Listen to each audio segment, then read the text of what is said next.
You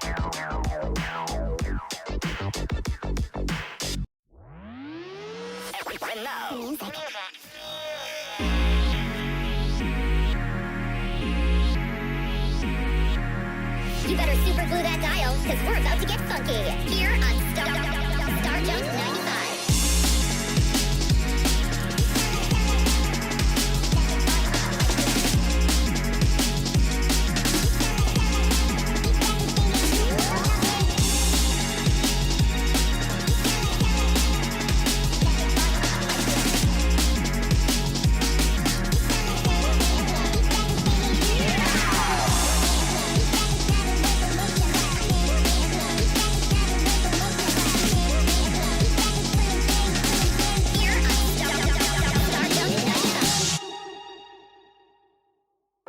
Lunistice is an indie 3D platformer with retro-style graphics. The game is simple, and in its simplicity, it flourishes. The only thing you're given is a single introductory cutscene before being thrown right into the game.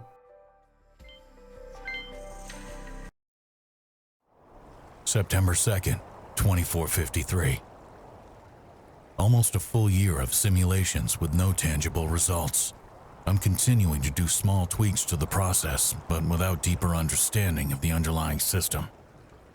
I wish we could contact the professor, but communications are still disrupted. She would know what to do. She is responsible for this whole situation after all. At least my quarantine thread seems to be holding up. It seems like preparations for the next sample loop are complete. Our next case is a scout, Hana, who's been showing signs of minimal control over the program. I'm, well, not getting my hopes up anymore, but... Anyway, commencing sample loop in 5, 4, 3, 2, 1.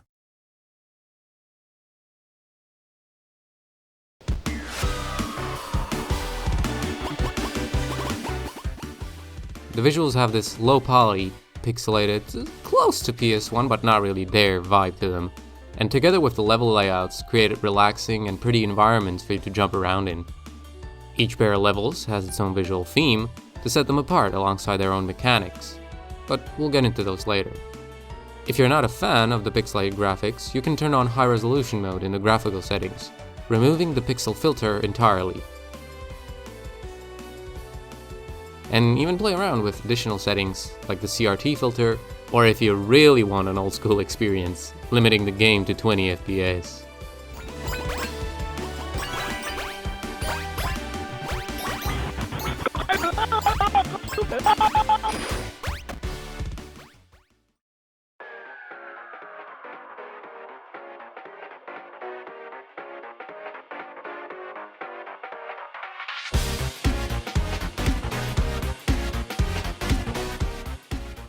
The levels come in pairs of 2, and each pair has its own music track. All of them are upbeat, but not too action-packed. They let you relax and enjoy the game at your pace while having fun. They share some instruments in between the levels to bring them all together, but each song is still unique enough to stand on its own.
I believe it's exactly the great mood of the soundtrack that elevates the game from just a platformer to something more, well, happy.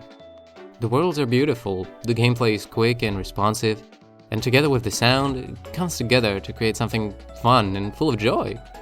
The sound effects accompany this feeling, being more on the simpler side, with bit-crunched footsteps, jumps, and punches, fitting in with the visual aesthetic.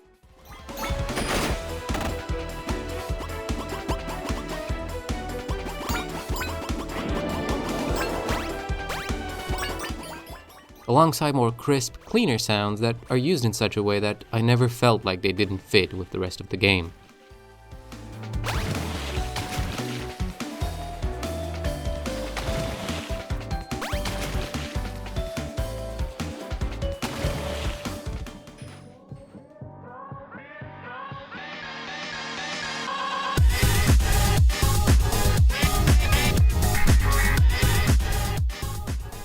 The game can be played on mouse and keyboard, but just like the developer, I would recommend playing on controller. Gameplay is quite simple, but within the simplicity there's room to experiment and find advanced techniques. After the first cutscene, you're dumped straight into the first level without any tutorial to slow you down. It's a platformer after all. Anyone who's ever played a video game will quickly work out that the left joystick moves you around, the right moves the camera, X is jump and square attacks. And any button or combination of buttons that do something less traditional are hinted at in level via these floating visual tells, which I really like. The controls themselves are very tight and responsive, as they should in any great platformer. One thing I would suggest though is going to the control options and disabling smooth turning if you feel you want even more control.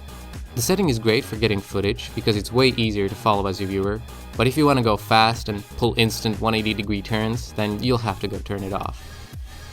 In fact, as far as the settings go, the game gives you a lot of freedom to customize your gameplay. Don't like the camera being locked vertically? There's a setting for that. Want to make walking the default? I don't know why, but you got the choice. Honestly, for such a small project, it can put some bigger games to shame with just how much choice you have. As said, the levels come in pairs, with each one having a central theme, from Japanese shrines to autumn forests, to levels made from different sweets and comfort food, each introducing you to a mechanic that will come back in later levels, keeping the game fresh as you continue to play. Anything from rail grinds or water slides that have this little bar at the bottom where you try to stay within the green for the best speed, to colored platforms appearing and disappearing to the beat of the music. The main goal of these levels is to try and reach the end and collect as many of these cranes as you can, while also trying to die as few times as possible, since these two statistics reflect your ranking at the end of the level. However, you don't need to sweat these rankings, as simply clearing the level will progress the game forward. They mainly exist for those that like to aim for a perfect score. As a weird side note, these chocolate bar platforms are super satisfying to jump on, and I have no clue why. They don't make a unique sound or anything, it's just something about the shape and the look of the chocolate. Anyway, one more thing you can look forward to once you complete the game is 2 extra characters, which are cameos from different games.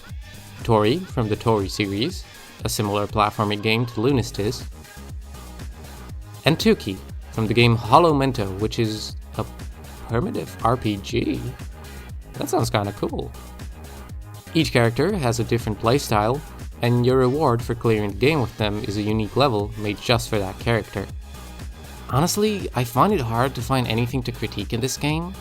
The only issue I have is in the 5th pair of levels, Melancholy. The first level is just like the others, but the second one starts completely silent.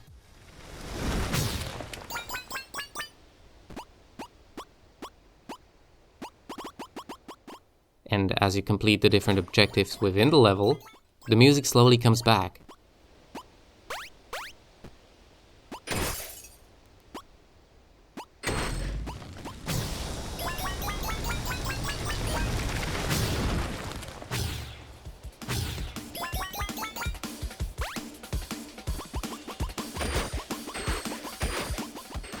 This is awesome, but the only problem is, it's the same music that you've already heard in the first level.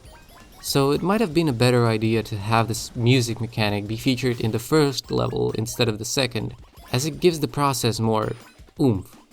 This way, it feels a lot less climactic, hearing the same song you just heard, just with the added bonus of hearing it slowly assemble itself. But that's honestly it. The game is short, but packed to the brim with fun, and there's little I can say wrong about that. If you want to try the game out for yourself, it's on Steam for just $5, so I thoroughly recommend it. It's a small gem made by a solo developer who put his heart into the game, and it shows. Now I'll be going over the story of the game, so if that's something you would like to discover for yourself, this is the part where you click off the video. As for the rest of us, what is the story?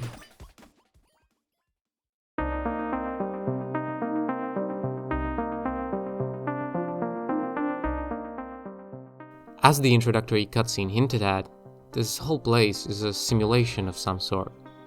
Also hinted at by the way the levels are more so a bunch of related items and objects, rather than a regular place. Playing through the game, you might notice these collectible letters. There are 4 in each level, and they always spell out the name of our main protagonist, Hana. Collecting all 4 of these unlocks a secret pathway at the very end of the level, that leads to a special item that also serves as an alternate finish for the level. These items are either keys or letters, and both are going to be required for the secret ending later on. The keys serve no further purpose once you pick them up, but the letters unlock further lore that lets us piece the world behind Lunistice together. Our starting theme is Shrine/Home, featuring Japanese shrines and architecture. And the first letter we unlock is most likely from Hana to her parents, explaining that she's been accepted into a recon unit of some kind. We get no further details for now though. Our second letter is found in the beach/summer levels, which don't need much explaining. The letter, however, sets a much more darker tone, with it discussing the Moonfall event, an event that we aren't given exact details on, besides that it was set in motion over 200 years ago, with humanity being severely affected by it, and also the fact that we only have a single year left to try and fix it before we lose what's left of humanity. Next are the park/family levels, featuring the water slides mentioned before, and I just really want to talk about them real quick. The little addition of the bar below while you ride on these, it adds that little bit of complexity that just makes them more fun and engaging. And the game knows when to take control away from you to let you have fun in these sections, where the camera changes angle and lets you watch as you slide along some cool hoops or twists. The letter we find in these levels is a message between professional colleagues discussing Project Lunistice, a dead giveaway that this is indeed a simulation and not the real world that we're playing in. In the email, Dr. Ito writes to Professor Renner, who is implied to have created Project Lunistice. Ito describes it as risky and that it might not even work. However, he trusts Renner and will stand by him if it comes to it. Our next set of levels are called Food/Comfort, and are probably the most self-explanatory of the bunch. They feature these platforms that go in and out of existence, depending on where the bar at the bottom of your screen currently is, changing to the beat of the music. The 4th letter is again from Hana to her parents. In it she says she and her friend have been selected for Project Lunistice, and that she will kick the moon's butt. So it seems the Moonfall isn't just a name. It is genuinely something to do with the moon itself. Next is Forest/Melancholy, and these are probably the prettiest, most relaxing levels in the game. The way the skybox is just a blanket of leaves turning orange, the mushrooms growing around the entire level. It's just nice. Even the infinite void below, which in most games makes me extremely uncomfortable, here it's just okay. The 5th letter jumps forward by an unknown amount of time, but the Moonfall has been stopped successfully. However, there's a new problem. Agents that have been selected for Project Lunistice are now stuck inside the program. Lost, but still alive. We find the 6th key and letter in the second to last pair of stages, called Peak/Wanderlust, and they are some of my favorites in the game. The first level sees you approaching the base of this giant mountain far in the distance, and the second one lets you make your way up the mountain, climbing to the finish near its top. The levels are very open and fling you all around using geysers and these cool ropes with flags that you can rail grind on. They always remind me of that one location in A Hat in Time. In the 6th letter, we're given details on just how the agents are affected, being kept in a sort of REM cycle, standing for rapid eye movement. a phase of sleep we all go through several times each night. Put simply, it's the stage during which we dream and our brain activity is most similar to that of when we're awake. Besides that, Letter continues to discuss a way to break these agents free, but with no clear solution yet. The final set of levels are named Moon/Infinity, and are beautifully space-themed, with stars and asteroids in the skybox, and even planets you go around and jump onto. This is also where the game teaches you that you can use your attack mid-air to prolong your jumps, if you haven't figured that out already by yourself. The levels themselves get a bit more demanding thanks to this. I struggled on this section in particular because of these disappearing platforms. Their hitbox remains for a bit longer than their disappearing animation would let you believe, and you have to understand that to clear this section. Or maybe I'm just bad. Either way, you reach the end of the first level and...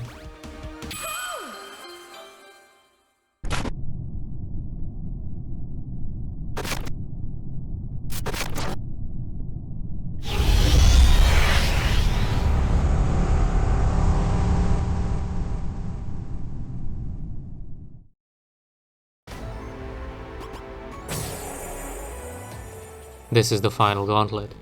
Fragments of the previous levels create a path towards the moon, and you are tested on each mechanic the game taught you so far. And while all of this is going down, the hype soundtrack is blasting in your ears.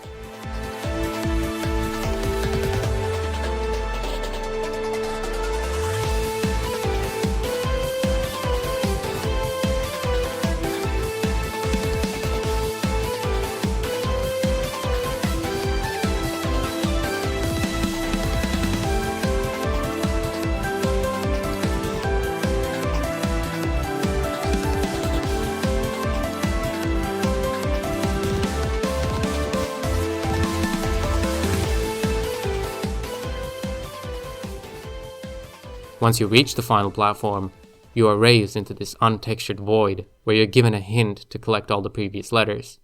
If you haven't done so, your only option is to continue towards the moon, and do the only thing you can: attack it.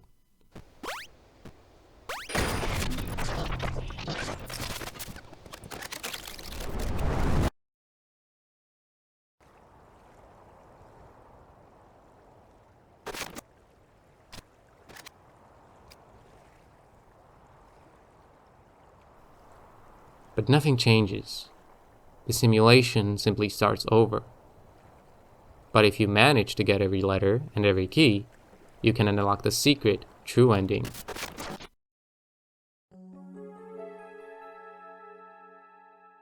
The seventh and final letter details the process of possibly awakening agents. By editing the training simulations we've been running through over and over again, personalizing them to the agent. It's why all the levels are somehow related to Hana and her personality. She's Japanese, so it makes sense she would connect home with shrines and architecture native to Japan. Her comfort foods are sweets, strawberries, and Japanese dango. She may associate amusement parks with the pleasant memories she spent there with her family, and so on. This, in addition to creating small pathways that lead to fragments of the real world, help to slowly make her lucid again. Slowly wake her up.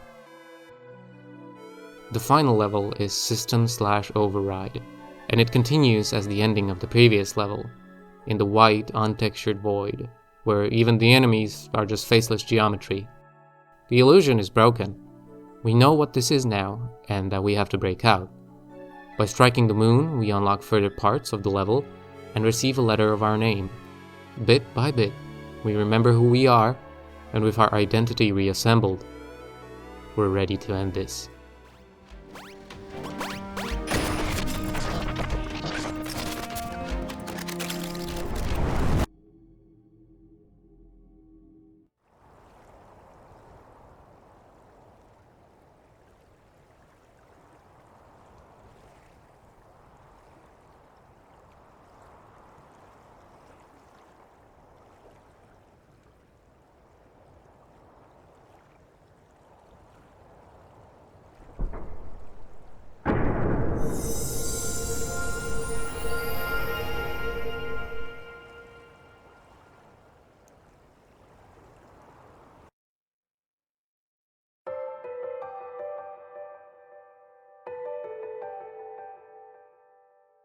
And that was Lunistice. I'm very glad I was able to find this gem, and I wish the developer the best of luck in any future projects. It was a joy to play through. If you're left wondering what the extra characters' special levels look like, here they are. Tori has a simple but fun city-themed level that's just an extra level of what you already know, but Tuki has this enormous level called the Dragonbone Desert, unlike any in the game. It's completely open, with several areas that have pressure plates that need to be activated to progress. Once you activate all of them, you can step onto the elevator to the finish line. Also, it has 900 collectibles, more than any level in the game. As you can see, I tried to get them all, and failed, but whatever, I don't care. It was a lot of fun to play through the game with the movesets these extra characters have, and I'm just glad there was more game to play once I beat the main game. Anyway, that's all from me. Thank you very much for watching, and I hope you enjoyed the video. Remember, Lunistice for $5 on Steam. It's basically free for what you're getting. Thank you all again for coming. See you next time. Take care.